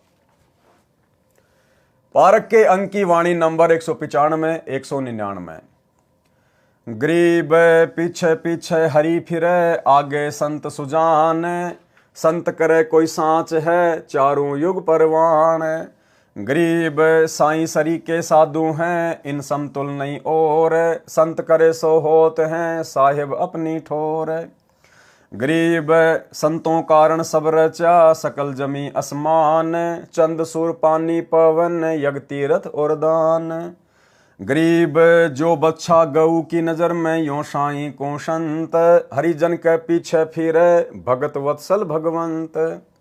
गरीब धारी मेरे संत की, मुझसे मिटे ना अंश, बुरी भली बाँचे नहीं, सोई हमरा वंश। अब ये जो चारों वाणियां हैं भाई और बहनों, और इन चारों वाणियों में जो संत शब्द का प्रयोग किया गया है, ये हमारे पूज्य गुरुदेव भगवान के लिए है। यानी ये स्वयं परमात्मा है, लेकिन अपने आप को परमात्मा से भिन्न दर्शाते हुए यहां पर ये वाणियां लिखी गई है, ताकि आप और हम ज्ञान को समझ सकें। तो गुरुदेव भगवान हमें ये कहना चाहते हैं, ये समझाना चाहते हैं कि वो कबीर परमात्मा जो अपना संत यहां नीचे भेजता है, आते तो वो खुद ही हैं संत के रूप में, लेकिन छुपाते हैं अपने आप को, कि वो परमात्मा यहां ज्ञान प्रचार के लिए, सतगुरु की भूमिका के लिए जो अपना संत भेजता है, फिर वो परमात्मा उस संत के साथ में रहता है। वो संत अपने मन में जो भी धारणा कर ले, वो परमात्मा फिर बीच में दखल नहीं देता, वो काम वैसा ही हो जाता है। सरलार्थ, अपने सच्चे भगत के साथ साथ पीछे पीछे परमात्मा रहता है। यानी संत रूप में जो तत्वदर्शी संत रूप में आता है, यहां अपने आप को छुपाते हुए परमात्मा दोहरी भूमिका करते हुए अपने ज्ञान को आप और हमारे तक पहुंचाने के लिए इस प्रकार से अपने आप को भिन्न दर्शा रहे हैं। अगर गुरु जी खुद कहें कि मैं कबीर हूं, तो कोई नहीं मानेगा ये बात। अब तो मान जाएंगे, क्योंकि अब तो हमें समझ में आ गया, परमात्मा ने समझा दिया। लेकिन 1994 में जब इन्होंने अपना ज्ञान देना शुरू किया, उस समय यदि ये कहते कि मैं कबीर भगवान हूं, मैं ही काशी वाला जुला हूं, तो कोई भी स्वीकार नहीं करते। इसलिए उस कबीर परमेश्वर ने अपने आप को एक संत रूप में ज्यादा दूसरों के सामने प्रदर्शित करना पड़ता है। उस आधार से वाणियां लिखी गई है कि अपने सच्चे भगत के साथ साथ पीछे पीछे परमात्मा रहता है। संत जो करते हैं, सच्चा कार्य करते हैं, यानी सही करते हैं, कभी किसी का अहित नहीं करते। कौन? पूर्ण संत। चारों युगों में प्रमाण रहा है कि संत सही क्रिया करते हैं, भलाई के शुभ काम करते हैं। सच्चे साधक परमात्मा के समान आदरणीय हैं। कौन सच्चे साधक? जो पूर्ण संत होते हैं, जो तत्वदर्शी संत होते हैं, वो परमात्मा के बराबर ही आदरणीय हैं। इनके समान अन्य की तुलना नहीं की जा सकती। परमात्मा अपने सच्चे भगत को अपनी शक्ति प्रदान कर देते हैं, अपने सच्चे भगत को, अपने सच्चे संत को। जैसे आज गुरुदेव अपने आप को छुपाते हुए सच्चे भगत की, सच्चे संत की भूमिका में हैं। परमात्मा अपने सच्चे भगत को अपनी शक्ति प्रदान कर देते हैं। परमात्मा कबीर जी कहते हैं कि मेरी बजाय इन संतों से मांगो। संत परमात्मा से प्राप्त शक्ति से अपने अनुयायियों की मनोकामना पूर्ण करते हैं, उनकी रक्षा करते हैं। परमात्मा कबीर जी उनके बीच में कोई दखल नहीं देते। यानी संत ने जो धारणा अपने मन में बना ली, जो आशीर्वाद अपने शिष्य को दे दिया, फिर परमात्मा बीच में कोई दखलंदाजी नहीं करता। क्यों? क्योंकि संत स्वयं ही परमात्मा होता है। कौन से मार्ग में? इस कबीर परमात्मा के सतलोक वाले मार्ग में, सत भक्ति मार्ग में, अन्य पाखंडियों की भक्ति में नहीं, तीन लोक की भक्ति में नहीं, केवल सतलोक वाली भक्ति में कबीर परमात्मा खुद ही संत रूप में होता है। इसलिए भला बीच में दखलंदाजी और कौन करेगा? इसलिए कहा है कि संत करे सो होत हैं, यानी तत्वदर्शी संत करे सो होत हैं, और साहिब अपनी ठोर। वो परमात्मा बीच में दखलंदाजी नहीं करता। परमात्मा ने भक्तों के लिए पृथ्वी तथा इसके सहयोगी सूर्य, आकाश, हवा व जल व अन्य ग्रह बनाए हैं ताकि वे भक्ति करके अपना कल्याण करवा सकें। तीर्थ स्थान भी भक्तों का साधना स्थल है। दान की परंपरा भी भक्ति में अति सहयोगी है, परंतु दान संत यानी गुरु को दिया जाता है। कुपात्र को दिया दान तो रण रे यानी अनुपजाऊ यानी बंजर भूमि में बीज डालकर खराब करने के समान है। परमात्मा कबीर जी ने कहा है कि कबीर गुरु बिन माला फेरते, गुरु बिन देते दान, गुरु बिन दोनों निष्फल है, भावे देखो वेद पुराण। अर्थात भगत को चाहिए कि पहले पूर्ण गुरु से दीक्षा ले, फिर उनको दान करे, उनके बताए मंत्रों का जाप यानी सुमरण करे। गुरुजी से दीक्षा लिए बिना भक्ति के मंत्रों के जाप की माला फेरना तथा दान करना व्यर्थ है। गुरु बनाना अति आवश्यक है। प्रमाण कबीर राम कृष्ण से कौन बड़ा, उन्हों भी गुरु कीन, तीन लोक के वेदनी गुरु आगे अधीन।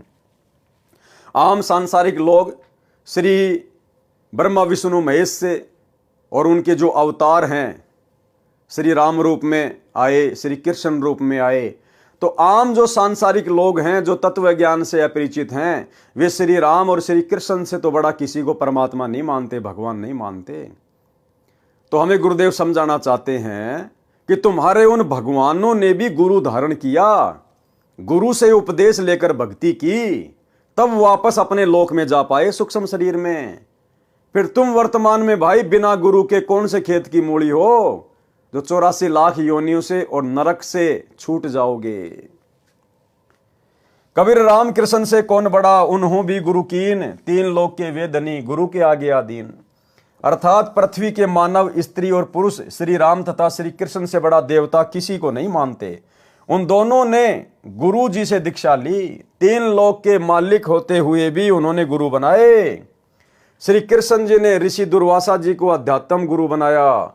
ऋषि संदीपनी उनके शिक्षक गुरु थे, यानी श्री कृष्ण जी के दो गुरु थे। एक तो संदीपनी ने केवल उनको अक्षर ज्ञान करवाया था, पढ़ाई लिखाई वाले गुरु थे। दूसरे दुर्वासा ऋषि जिन्होंने आध्यात्मिक ज्ञान की दीक्षा दी। श्री कृष्ण जी ने ऋषि दुर्वासा जी को आध्यात्म गुरु बनाया।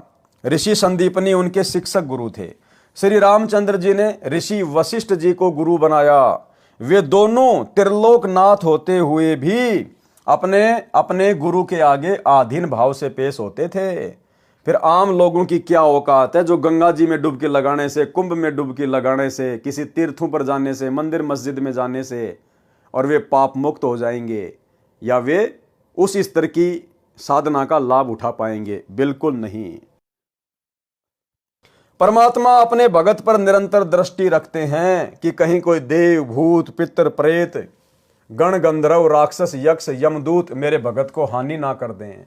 जैसे गाय अपने बच्चे यानी बछड़े पर निरंतर दृष्टि रखती है, चारा चरते समय भी एक आंख बच्चे पर ही लगी रहती है।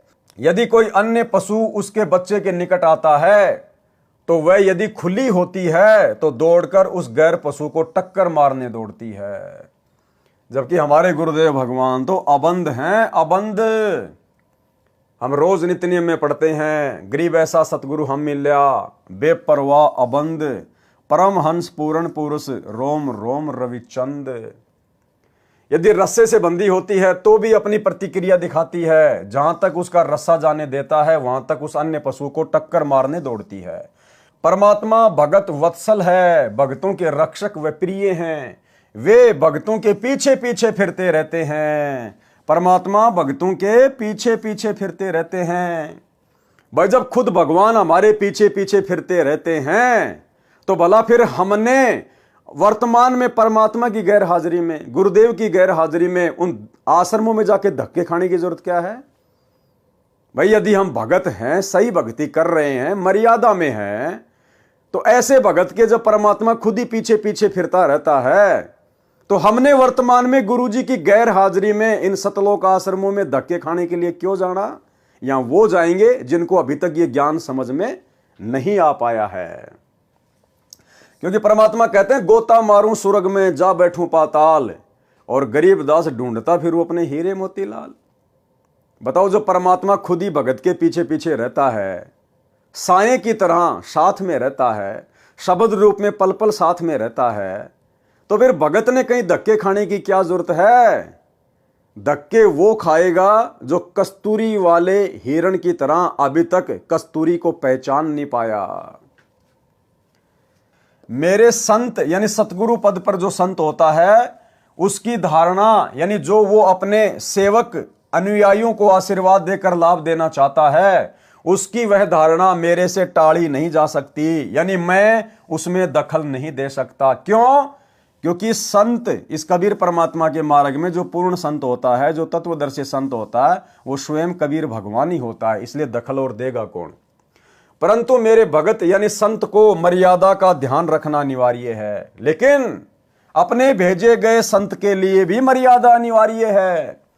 और भाइयों और बहनों, अब आपको समझ में आएगा कि वर्तमान में इन शतलोक आश्रमों में 90% भगत भाई बहनों से ज्ञान विरुद्ध कर्म कौन करवा रहा है? गुरु का नाम लेके, या इस लाइन में यह बात बोलकर परमात्मा क्या कह रहे हैं कि मेरा जो संत होता है, जिसको मैं तत्वदर्शी संत बना के भेजता हूं, सतगुरु बना के भेजता हूं, जैसे वर्तमान में हमारे गुरुदेव भगवान आए हुए हैं, तो परमात्मा कबीर जी कह रहे हैं कि उस संत को भी मर्यादाओं का विशेष ध्यान रखना पड़ता है।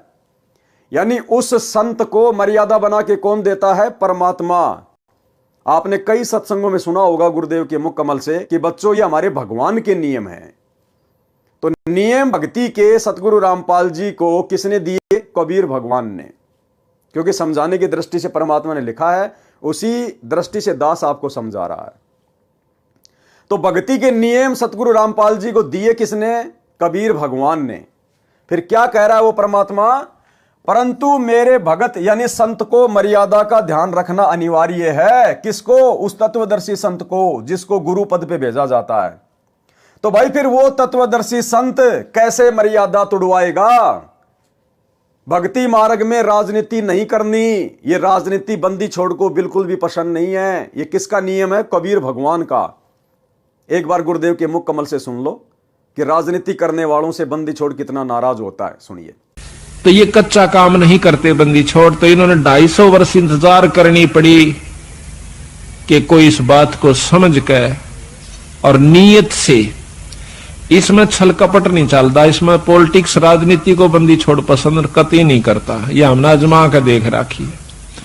अगर मैं भी कसूर करूंगा तो मेरा वो दोनों बात से अपनी छतरी अपनी छाया हटा लेगा ऊपर तय, और भाई ने वह बात से घर ते बाहर लकड़ते पाला पड़े से कर्म का जाडा लगेगा, सर्दी लगेगी। इसी प्रकार सतगुरु अपनी छत्र छाया में अपने बच्चे ने छाती गला कर रखे।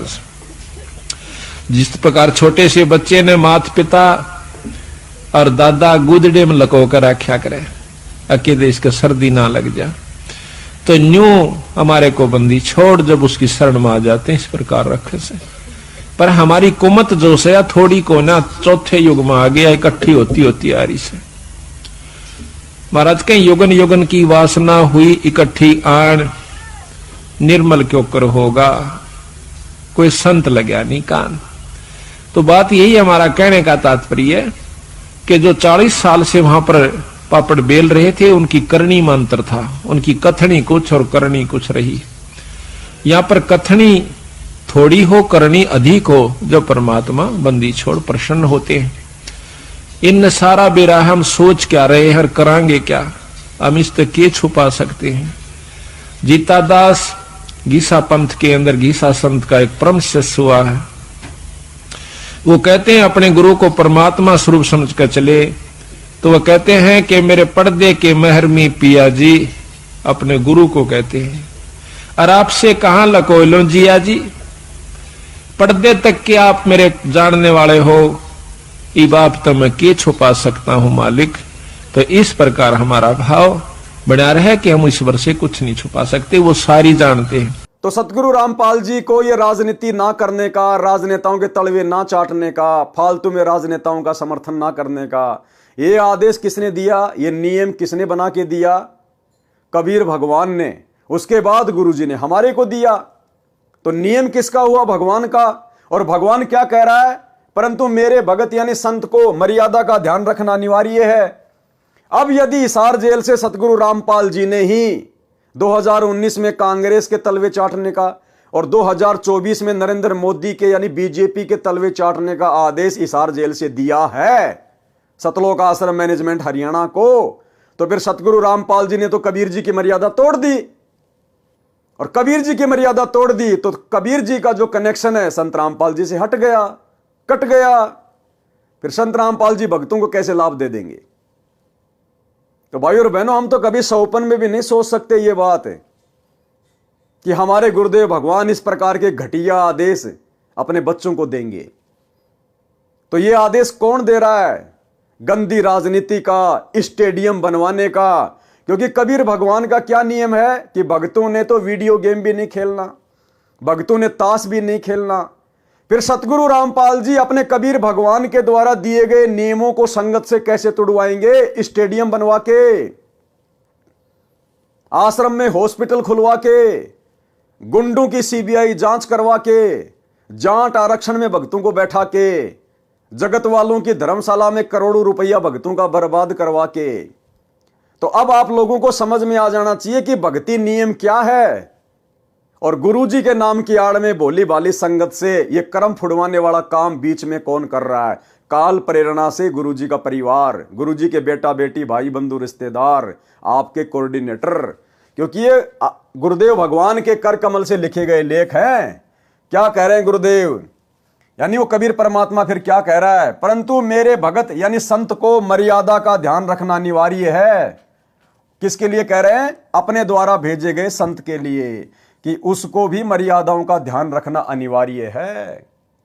तो बताओ भाई साहब, फिर ये परम संत कैसे अपने भगवान की मर्यादा तोड़वाएगा हम भक्तों को इस प्रकार के आदेश देके?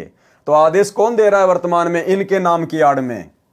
ये कलयुगी काल प्रेरित गुरुदेव का परिवार। संत भली बुरी यानी राग द्वेष के आधार पर लाभ हानि नहीं करते। अब बताओ गुरुजी की 2019 में भाई बीजेपी वालों से क्या दुश्मनी थी? क्योंकि यहां तो परमात्मा कहते हैं कि जो मेरा तत्वदर्शी संत होता है वो किसी से राग द्वेष के आधार पर उनके साथ में छल कपट नहीं करता। तो बताओ फिर सतगुरु रामपाल जी की 2019 में बीजेपी वालों के साथ में क्या अनबन थी? क्या राग द्वेष ईर्ष्या थी जो सतगुरु रामपाल जी ने 2019 में कांग्रेस का समर्थन करने का आदेश दे दिया होगा? और वर्तमान 2024 में कांग्रेस वालों से क्या अनबन हो गई? क्या राग द्वेष ईर्ष्या मन में आ गई जो वर्तमान में नरेंद्र मोदी के तलवे चाटने के आदेश संगत को दे दिए? तो परमात्मा तो कह रहे हैं कि मेरा जो भेजा हुआ संत होगा वो राग द्वेष के आधार पर किसी के साथ में कुछ भी छलबल नहीं करेगा। तो बताओ फिर ये घटिया राजनीति के आदेश कौन दे रहा है वर्तमान में? भैया काल और दयाल दोनों एक्टिव हैं, सूक्ष्म रूप में दोनों अपना खेल खेल रहे हैं। काल सतलोक आश्रम मैनेजमेंट हरियाणा के अंदर घुसा हुआ है और सतगुरु सत्य प्रेरणा करके अपने सत्सेवक बच्चों के माध्यम से संदेश से दिलवा रहे हैं। संत भली बुरी यानी राग द्वेष के आधार पर लाभ हानि नहीं करते। यदि संत किसी को द्वेष के कारण श्राप देते हैं या सिद्धि से हानि करते हैं तो उसके जिम्मेदार वे स्वयं होंगे। और भाई हमारे गुरुदेव भगवान कैसे ऐसी गलती कर सकते हैं? जैसे ऋषि दुर्वासा भी परमात्मा के भगत थे, उस समय संत को ऋषि कहा जाता था।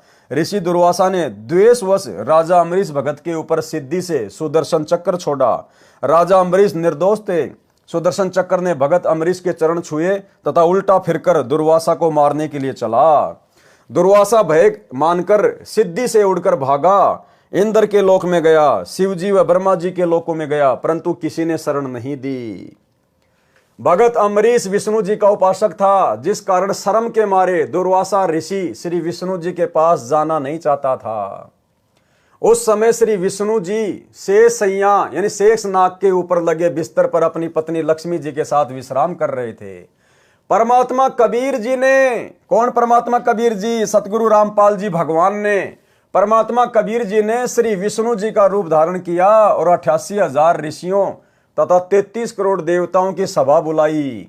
एक क्षण में परमात्मा ने अलग से विष्णुपुरी रच दी, विष्णुपुरी, और 33 करोड़ देवी देवता 88,000 ऋषि बैठा दिए अपने सामने एक सेकंड में।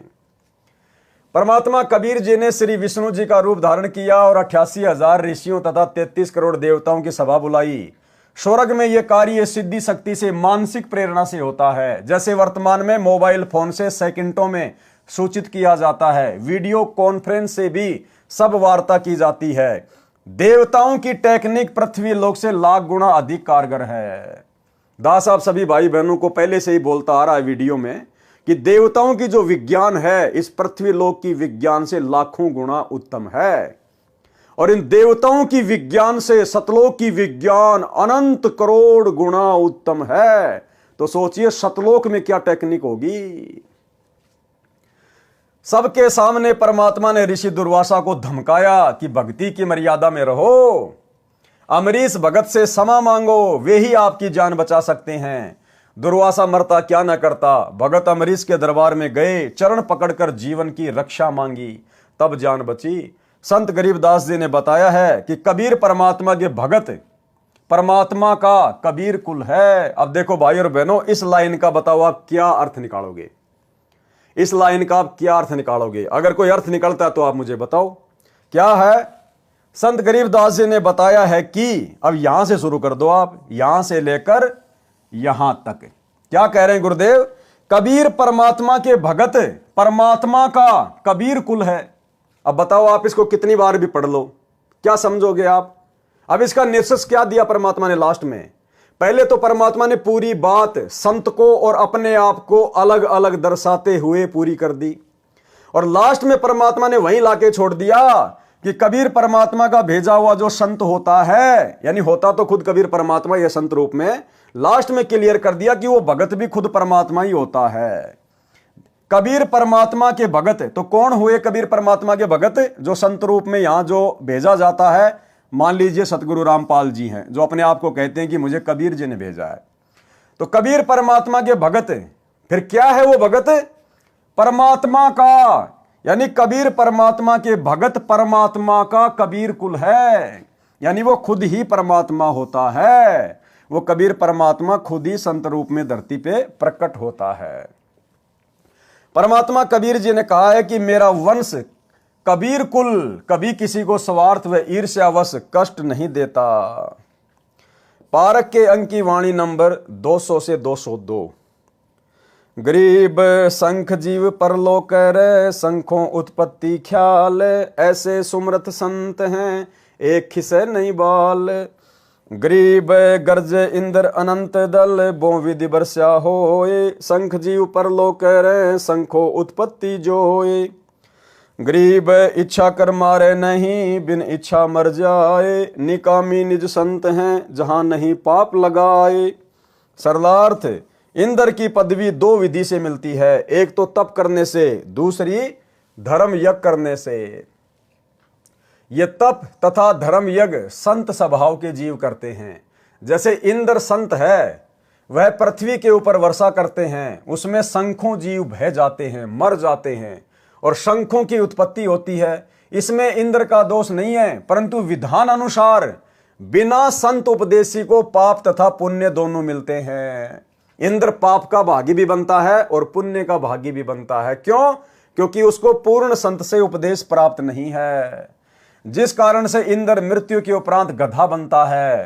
पुण्य स्वर्ग का राजा बनकर नष्ट कर देता है। जो सतगुरु कबीर जी के उपासक हैं, उनके लिए वाणी 202 में कहा है कि इच्छा कर मारे नहीं, बिन इच्छा मर जाए। वे निष्काम कर्म करने वाले संत होते हैं, उनको पाप नहीं लगता, क्योंकि सतगुरु की शरण में आने के बाद हमें ज्ञान हो जाता है और हम अपनी तरफ से किसी का बुरा नहीं करना चाहेंगे। हम जानबूझकर किसी को मारना नहीं चाहेंगे, किसी को हानि नहीं करना चाहेंगे, और हमारी इच्छा ना होते हुए यदि कोई हानि हो जाती है तो उसमें फिर वो दोष हमारे ऊपर नहीं होता, क्योंकि हम पूर्ण संत गुरु की शरण में हैं। पारक के अंक की वाणी नंबर 203 से 206। गरीब हद्दी तो छूटे नहीं, कीड़ी बदला दीन। हद्दी कौन? जो काल की हद में है, कहते हैं वो तो छूटते नहीं है, अगर कीड़ी मारी है तो उसका भी बदला देना पड़ेगा। मोहम्मद की बेगम गुश है, काट लिए अंग तीन। हजरत मोहम्मद जी के बारे में फिर समझाया गया है कि कैसे उसकी बेगम ने, उसकी औरत ने उसके शरीर के 3 अंग कटवा दिए। गरीब बरसे तरक डोबी दे, त्यारे तीनों लोक, ऐसे हरिजन संत हैं सौदा रोकम रोक। गरीब बेहतर अक्षुणी शैकरी चुणक ऋषिश्वर देख, कपिल सिंगारे सघड़ के लागे पाप अनेक। गरीब 12,99,99 गोरख जनक विदेह है, यो तारे यो डोब दे या मैं नहीं संदेह। सरलार्थ इस वाणी का, गरीब हद्दी तो छूटे नहीं कीड़ी बदला दीन, और मोहम्मद की बेगम गुशे काट लिए अंश 3। इस वाणी में हजरत मोहम्मद जी के विषय में वर्णन है जो माया के ग्रंथ की वाणी नंबर 3 के सरलार्थ में लिखा है, जो इस प्रकार है। हजरत मोहम्मद यानी मुसलमान धर्म का प्रवर्तक एक स्त्री के साथ अवैध संबंध बनाकर पाप के भागी बन गए थे। उनकी पत्नी बड़े घराने से थी। कौन? बेगम खदीजा। उनकी पत्नी बड़े घराने से थी जो बहुत पैसे वाली धनवान थी। उसकी उस क्षेत्र में बहुत चलती थी। धन के प्रभाव से लोग उसकी आज्ञा का पालन करते थे। नौकर भी रखती थी। जब हजरत मोहम्मद दूर क्षेत्र में प्रचार करने जाने लगा तो उसकी पत्नी खदीजा ने कहा था कि किसी अन्य स्त्री के चक्कर में न पड़ना। यदि ये गलती की तो तेरे को सजा दी जाएगी। मोहम्मद ने शर्त स्वीकार कर ली। दूर स्थान पर मुसलमान धर्म का प्रचार करते समय आदि माया की प्रेरित सुंदर स्त्री जो विधवा थी, आदि माया के द्वारा प्रेरित सुंदर स्त्री। इसी प्रकार से जब हम त्रिकुटी पे जाएंगे तो वहां भी दुर्गा के द्वारा प्रेरित की गई जो 72 करोड़ उर्वशियां हैं वो हमें इसी प्रकार से ठगेंगी, हमारा आध्यात्मिक रूप से पतन करने का प्रयास करेंगी। तो जब हजरत मोहम्मद जी ज्ञान प्रचार करने के लिए दूर देश में गए तो वहां पर आदि माया की प्रेरित सुंदर स्त्री जो विधवा थी मोहम्मद के संपर्क में आई, मुसलमान बन गई। दोनों का अवैध संबंध भी हो गया। खदीजा को उसके नौकरों ने बताया तो खदीजा ने मोहम्मद को बुलाकर सजा दिलाई। क्या सजा दिलाई? मोहम्मद का लिंग, आगे से मूछें तथा सिर की चोटी कटवाने का आदेश नौकरों को दिया। ये वर्तमान में मुसलमान धर्म में जो परंपरा पड़ी हुई है सुन्नत करने की, मूछें छोटी छोटी रखने की और सर पर टोपी पहनने की, यहां से शुरुआत हुई है इन 3 चीजों की जो इन्होंने अपने धर्म का प्रतीक बना लिया। क्या था वो कारण? हजरत मोहम्मद दूर देश में मुस्लिम धर्म का प्रचार करने के लिए गए हुए थे और खदीजा ने पहले कह दिया था कि किसी दूसरी स्त्री के संपर्क में मत आ जाना वरना सजा मिलेगी। तो मोहम्मद ने कहा कि ठीक है, ऐसा मैं नहीं करूंगा और यदि मैं करूंगा तो मैं सजा का भागी बनूंगा। नौकरों ने बता दिया कि ऐसे ऐसे एक विधवा के साथ मोहम्मद जी के संपर्क हो चुके हैं, शारीरिक मिलन हो चुका है। जब हजरत मोहम्मद जी वापस आए तो खदीजा ने क्या कहा? मोहम्मद जी का लिंग, आगे से मूछे तथा सिर की चोटी कटवाने का आदेश नौकरों को दिया। नौकरों ने मूछे तथा चोटी काट दी परंतु लिंग नहीं काटा। लिंग की कुछ खाल, चमड़ी जो आगे के भाग पर होती है वो काट दी और खदीजा को बता दिया कि आपके आदेश अनुसार सजा दे दी है। मूछे व चोटी तो स्पष्ट कटी दिखाई दे रही थी, यानी पहले मुसलमान भी हिंदुओं की तरह लंबी लंबी चोटी रखा करते थे। एक खदीजा ने कटवाई सजा के तौर पर।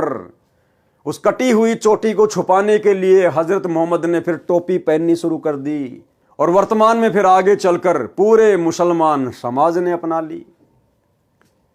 मूछे व चोटी तो स्पष्ट कटी दिखाई दे रही थी, सभा में लिंग की खाल दिखाई गई और मोहम्मद फिर से प्रचार के लिए चला गया। मोहम्मद की पत्नी खदीजा अब निश्चिंत थी कि कहीं भी जाए लिंग तो कट ही चुका है। जब दूर देश में अपने मुसलमान अनुयायियों में गया तो ये हुलिया देखकर कारण जानना चाहा। अब मोहम्मद जी फिर से प्रचार पर निकल गए। चोटी कट गई तो शर्म के मारे टोपी पहन ली। आगे से मूछे खदीजा ने सजा के तौर पर कटवा दी और उनके लिंग की जो खाल थी वो काट दी गई थी। तो जब वापस गए वो प्रचार करने तो उनके भक्तों ने कहा, जो मुसलमान बन चुके थे, कि गुरुजी आपने ये क्या कर लिया? सर पर आपने टोपी क्यों पहन ली और मूछें क्यों कटवा ली गुरुजी आपने? अब हजरत मोहम्मद ने सच्चाई तो बताई नहीं बेइज्जती के डर से, और ये कह दिया कि भैया ये हमारे धर्म की पहचान है, ये अल्लाह का आदेश है, जो ऐसा नहीं करेगा वो अल्लाह को प्यारा नहीं होगा, वो अल्लाह का विशेष बंदा नहीं होगा। फिर हम क्या मुसलमान हैं अगर हम इतनी भी कुर्बानी नहीं दे सकते अल्लाह के लिए। फिर धीरे धीरे आगे चलकर ये मुसलमान धर्म की निशानी बन गई। सभा में लिंग की खाल दिखाई गई और मोहम्मद फिर से प्रचार के लिए चला गया। मोहम्मद की पत्नी खदीजा अब निश्चिंत थी कि कहीं भी जाए लिंग कट चुका है। जब दूर देश में अपने मुसलमान अनुयायियों में गया तो ये हुलिया देखकर कारण जानना चाहा, तो मोहम्मद ने बताया कि हमने अपने धर्म की अलग पहचान बनानी है। जो सच्चा मुसलमान होगा वह तो अल्लाह के लिए ये 3 वस्तु तो क्या सिर भी कटा लेगा। जो नकली होगा वह ऐसा नहीं कर सकेगा। अब आपने देखना है कि अल्लाह का आदेश मानना है या नहीं। ठीक इसी प्रकार इसी फॉर्मूले पर वर्तमान में सतलोक आश्रम मैनेजमेंट हरियाणा चल रहा है। अपनी तरफ से मनमाने भक्ति विरुद्ध आदेश देगा, संगत में पीले पर्चे निकालेगा। गुरुजी का आदेश है कांग्रेस को वोट देना है, गुरुजी का आदेश है बीजेपी का वोट देना है, गुरुजी का आदेश है स्टेडियम बनाना है, जाटों का भवन बनवाना है, गुंडों की सीबीआई जांच करनी है, जाट आरक्षण का समर्थन करना है, अन्य प्रकार की बकवादें। और संगत को डराता है कि जो भगत गुरुजी का आदेश नहीं मानेगा, पीला पर्चा नहीं मानेगा, वो काई का गुरुजी का भगत है, उसके आश्रम में नो एंट्री कर दी जाएगी, उसको आश्रमों में नहीं घुसने दिया जाएगा, उसका कहीं नाम शुद्ध नहीं किया जाएगा। ये तो गुरुजी की लीला है भाई। जो गुरु वचन पे डट गए कट गए फंद 84 के। अगर हम गुरुजी के इन वचनों को नहीं मानेंगे, इन आदेशों को नहीं मानेंगे, हम काहे के भगत हैं। अब भगत बेचारे डर जाते हैं और वो फिर उन पीले पर्चों को, मनमाने आदेशों को गुरुजी का आदेश मान के फॉलो कर लेते हैं। तो इसी प्रकार से हजरत मोहम्मद ने भी अपने भक्तों के बीच में अल्लाह का डर बैठा दिया, जैसे आश्रम वाले पीले पर्चे दिखा के गुरुजी का डर बैठा रहे हैं कि तुम काहे के मुसलमान हो। सच्चा मुसलमान तो अल्लाह के लिए अपनी गर्दन भी कटवा लेगा। फिर चोटी कटवाना, मूंछ कटवाना और सुन्नत करवाना कौन सी बड़ी बात है। सभी मुसलमानों ने अल्लाह का आदेश समझ के कटवाना शुरू कर दिया। इसी तर्ज पे आज सतलोक आश्रम मैनेजमेंट हरियाणा चल रहा है। तो मोहम्मद जी ने बताया कि हमने अपने धर्म की अलग पहचान बनानी है। जो सच्चा मुसलमान होगा वह तो अल्लाह के लिए ये 3 वस्तु तो क्या सिर भी कटा लेगा। जो नकली होगा वह ऐसा नहीं कर सकेगा। अब आपने देखना है कि अल्लाह का आदेश मानना है या नहीं। अब आपने देखना है कि अल्लाह का आदेश मानना या नहीं। ठीक यही शब्द है कि अब आपने देखना है। सतलोक आश्रम मैनेजमेंट हरियाणा का सारनामी भगत नवीन सोनीपत वाला, जिसको आश्रम में प्रधान जी कहते हैं, और महेंद्र का 1 नंबर का चमचा। और जब परमात्मा ने 7 संगतियां शुरू करवाई, संगत को ज्ञान आधार से धीरे धीरे समझवाना शुरू किया, तो इनको खलबली मच गई। 2016 की ये ऑडियो है नवीन सोनीपत वाले की। और संगत में क्या आदेश पारित कर दिया कि हमारे को गुरुजी ने कह दिया है और हमारे को गुरुजी ने लेटर में लिख के भी दे दिया है कि महेंद्र जो मेरा छोटा भाई है वो संगत में जो भी आदेश देगा वो मेरा ही आदेश माना जाएगा। और यदि महेंद्र मेरे से पूछे बिना कोई अपना आदेश देता है तो वो भी परमात्मा का ही आदेश माना जाए। तो फिर नवीन सोनीपत वाला कह रहा है कि अब आपने देखना है। यहां पर हजरत मोहम्मद जी ने कहा ना कि अब आप लोगों ने देखना है, तो नवीन सोनीपत कह रहा है कि अब आप भक्तों ने देखना है कि कमाल की तरह गुरुद्रोही बन चुके उस पवन की बातों को ज्यादा महत्व देना है या गुरुजी की बातों को महत्व देना है। हमारे लिए महेंद्र जी का आदेश गुरुजी का आदेश है, और महेंद्र जी गुरुजी से पूछे बिना भी आदेश दें तो भी हमने गुरुजी का यह आदेश मानना है। अब हमने और क्या चाहिए। यानी बाढ़ में जाओ गुरुजी, बाढ़ में जाओ ये ज्ञान, बाढ़ में जाओ सत्संग, बस महेंद्र जो बोल देगा वो हमारे लिए फाइनल है। यह है सतलोक आश्रम मैनेजमेंट हरियाणा के परम भक्तों का तत्व ज्ञान, सारनामी भक्तों का तत्व ज्ञान। ये नवीन सोनीपत वाला जो सभी स्टेट कोऑर्डिनेटर के ऊपर है, सभी को यह आदेश पारित करता है महेंद्र के कहने से, इनका यह हाल है। पहले ये छोटी सी ऑडियो सुन लो उसकी, सुनिए जी। आप जो कह रहे हो ठीक है, लेकिन सारी संगत के लिए गुरुदेव जी ने आदेश दे रखा है कि भाई मोहनलाल जी की बात मान करके चलें, और मोहनलाल जी की बात मानना हमारे लिए गुरुदेव जी का आदेश है। उसकी बात का खंडन करना गुरुजियों के आदेश का खंडन करना है। और पवन जयपुर वाले जी मोहनलाल जी के खिलाफ मैसेज डालते जाने लग रहे हैं, जो कि गुरु मर्यादा का उल्लंघन है। अब आप लोगों ने गुरु मर्यादा को ज़्यादा रखना है या कमाल की तरह एक दूसरे भगत के ऊपर आश्रित ज़्यादा होना है, यो फैसला अब आप लोगों के हाथ में है। देख लो अब आप क्या करोगे। हमारे को गुरुजियों ने कह दिया भाई मोहनलाल जी की मान के चलो, मोहनलाल जी जो कहें हमारे लिए वो फाइनल है। और ये गुरुजियों ने लिखित में भी दे दिया था, लिखित में भी दे रखा है कि भाई मेरे आदेश को अगर मोहनलाल जी बदल दें तो भी वो मान्य होगा, और मेरे कहे बिना या मेरे से पूछे बिना मोहनलाल जी अगर कोई आदेश दें तो भी वो मान्य होगा। तो इससे ज़्यादा और क्या चाहिए अब हमारे को। गुरुजियों ने कह दिया भाई मोहनलाल जी हैं, फाइनल अथॉरिटी है। तो भाई और बहनों, अब बताओ आप, वो तो बड़ा खुश हो रहा है कि अब हमें और क्या चाहिए।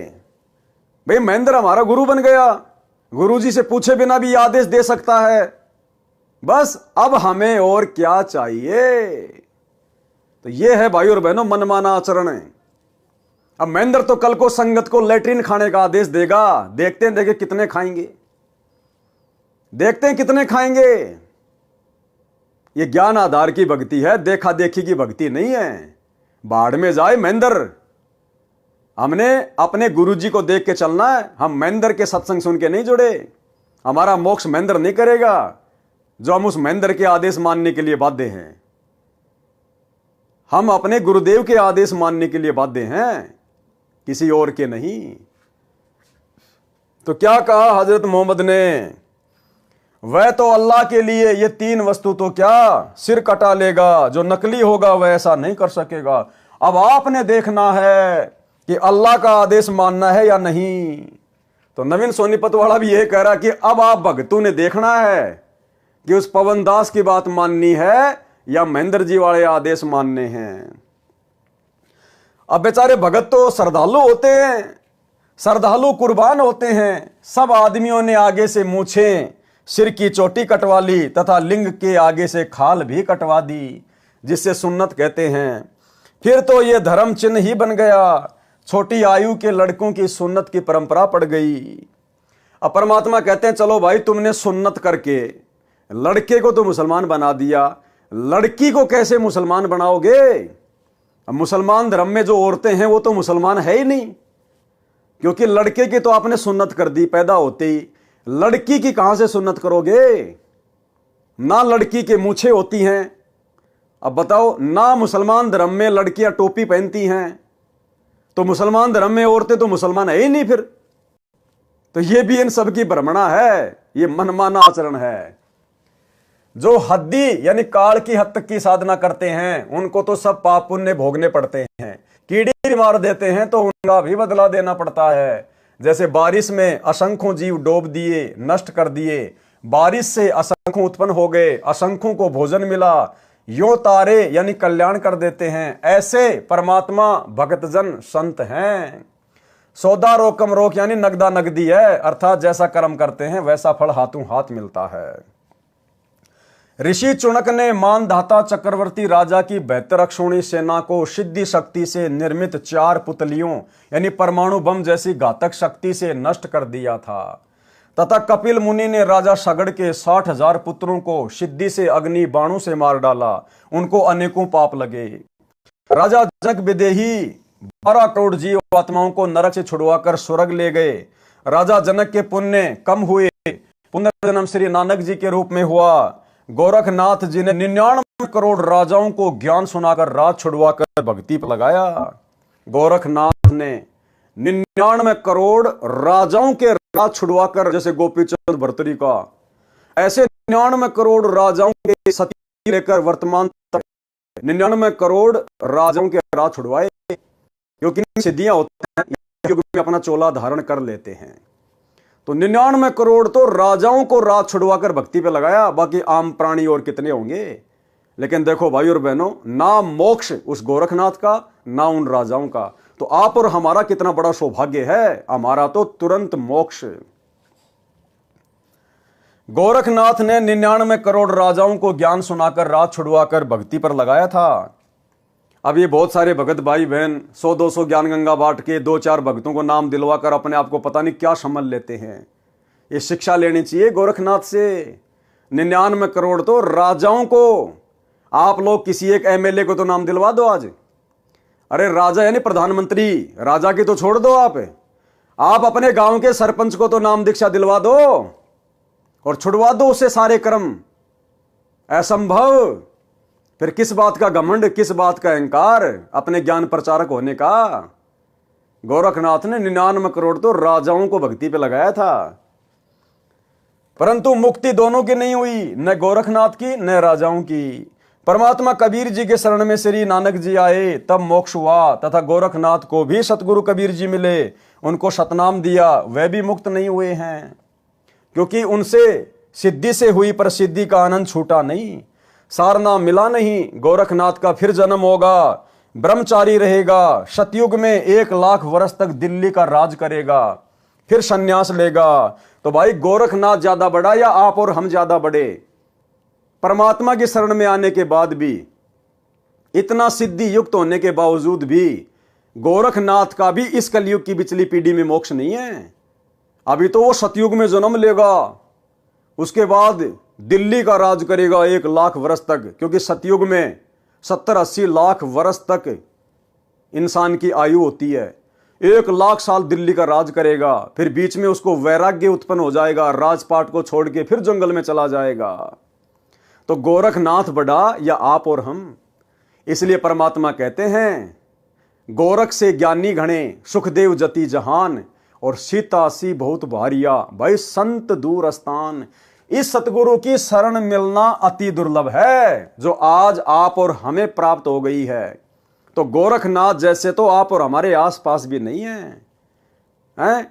और हम 2 कोड़ी के राजनेताओं की रैलियों में उनके तलवे चाटते हैं, 2 कोड़ी के राजनेताओं का समर्थन करने के लिए उसकी रैलियों में जाते हैं। तो हम भगत कहां समझ पाए अपने आप को, कहां हम अपने सतगुरु को और उनकी भक्ति को समझ पाए? परंतु भक्ति कलयुग के इस समय में ही होगी, यदि पूर्ण सतगुरु मिल गया तो, अन्यथा फिर किसी अन्य जन्म में परमात्मा कबीर जी की विशेष कृपा से ही मोक्ष मिलेगा। ऐसे तारने के उद्देश्य से भक्ति पर लगा देते हैं, समाधान पूर्ण न मिलने से सब काल जाल में ही रह जाते हैं, यह डोब देते हैं यानी नष्ट कर देते हैं। दुर्भिक्ष अर्थात अकाल का प्रकरण है।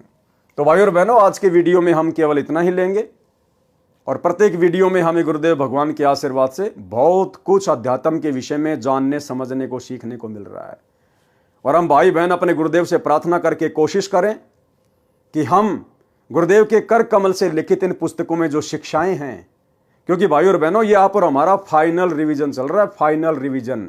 जैसे परीक्षा से पहले टीचर बच्चों को रिवीजन करवाता है, इसी प्रकार से परमात्मा अपने सत्सेवक बच्चों के माध्यम से ये फाइनल रिवीजन करवा रहे हैं कि अभी तक यदि हमने गुरु को नहीं समझा कोई बात नहीं, मर्यादाओं में हेराफेरी कर दी कोई बात नहीं, लेकिन अब हमने हर प्रकार से मर्यादित होकर गुरु को इष्ट मानकर और एकमात्र टारगेट मोक्ष को लेकर भक्ति मार्ग पर चलना होगा। अब यदि हमने गफलत कर दी तो भाई युग परिवर्तन का समय बहुत निकट है, दिन प्रतिदिन दुनिया मौत की तरफ बढ़ रही है।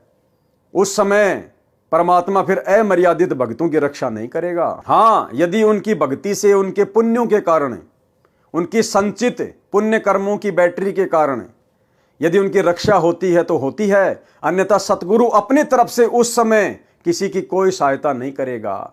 जैसा हमने गुरु की गैर हाजिरी में 2014 बरवाला कांड के बाद जैसा हमने भक्ति मार्ग पर बीज बोया है और जैसी हमने उसकी रखवाली करी है यानी मर्यादा निभाई है, उसी आधार से भाई फल प्राप्त होगा।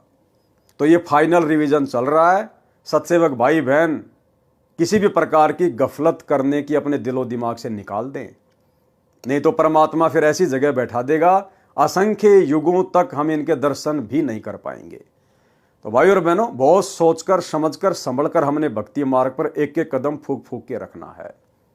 ये हमारा अंतिम जन्म होना चाहिए, अंतिम जन्म। दोबारा जन्म लेने की हम शौपन में भी ना सोचें, तब गुरुदेव भगवान दया बख्शेंगे। और यह तभी संभव है जब हमें आत्म कल्याण की तड़फ होगी, चिंता बनेगी, और चिंता बनेगी ज्ञान से, और ज्ञान हृदय में टिकेगा मर्यादा से, और मर्यादा निभाई जाएगी भय से, और भय बनेगा गुरु जी के ज्ञान से। गोल गोल चक्कर है। अंत में ज्ञान को आधार बनाना पड़ेगा, गुरु को इष्ट मानना ही पड़ेगा, साध संगति से जुड़ना ही पड़ेगा। अन्यथा आपके भक्ति रूपी मटके में जो छेद हो रखा है भाई, वो छेद नहीं रुकेगा साध संगति के बिना। ये पंचर तो साध संगति में ही लगेगा। तो भाई और बहनों, आज की वीडियो में केवल इतना ही। कल रात्रि 8 बजे सभी भाई बहन फिर से लाइव जुड़िए। तब तक गुरुदेव भगवान हम सबको आज्ञा दे, इजाजत दे, आशीर्वाद दे। बंदी छोड़ सतगुरु रामपाल जी भगवान की जय हो।